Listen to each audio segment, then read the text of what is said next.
Breakfast করে এসে আমরা আর একটুও দেরি করিনি।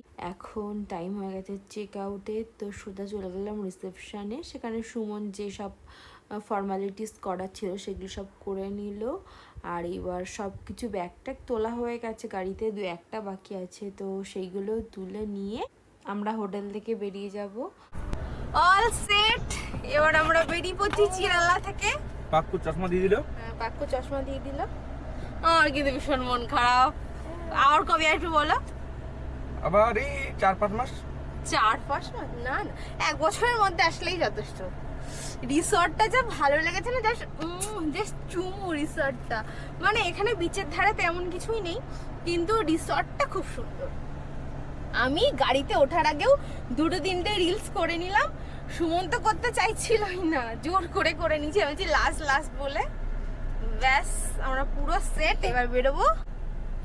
চলো। গোপালও কিন্তু ফুল রেডি। বাই বাই চিরালা, বলো বাই বাই। Bye bye. বাবুর খুব পছন্দ হয়েছে, খুব, তাই না?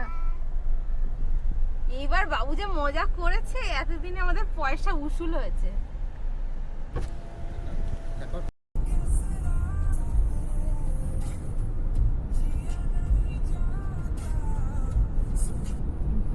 পাক্কু লাঞ্চ ব্রেক চলছে। হ্যাঁ, কে গাড়ি চালাচ্ছে দেখো। পাক্কু এটা কি?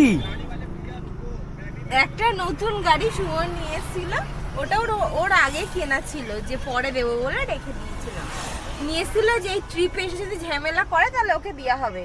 ও এত আনন্দ করেছে, ঝামেলা তো করিনি। এবার এখন খেতে গিয়ে একটু ঝামেলা করছে। এতক্ষণ ও টেস্টি খাবার খাচ্ছিল, তাই হচ্ছে গাড়িটা দেওয়া হয়েছে। পাক্কু গাড়িটা দাও দাও। খেতে বলো, তাহলে খেয়ে নাও। আর না খেলে কিন্তু নিয়ে নেবে। হ্যাঁ, বাবুর জন্য একটু ওটস করে এনেছিলাম হোটেল থেকে। মানে আমি সবকিছু নিয়ে গেছিলাম জিনিসপত্র, তাতে করে এনেছি। এখন একটু ওকে খাইয়ে নিচ্ছি। আর আমরা তো সকালবেলা পেট ভরে খেয়েছি। আমরা 3টের দিকে কোনো জায়গায় দাঁড়িয়ে টুকটাক কিছু খাবো।